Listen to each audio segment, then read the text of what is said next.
Morning! Ayan, almusal po tayo. Meron ako ditong sumang infanta. Ayan, pasensya na ko sa ka-short, kagigising ko lang, wala tayong magagawa dyan.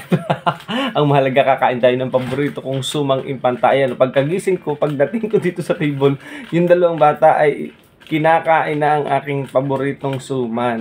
So, binili ko kahapon dito pagpasok dito sa looban sa amin, sa Camilla. Meron pa bazaar na naman. Lagi silang may sumang infanta. Minsan nga ay ubus na agad. Tamang-tama ang ating almusal.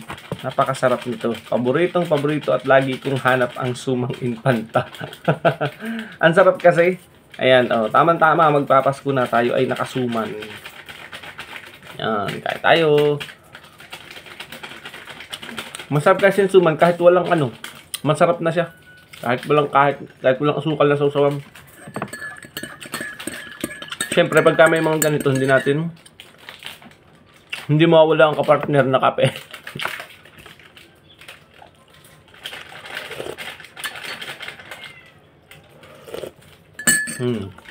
Sarap ng ating sumang infanta.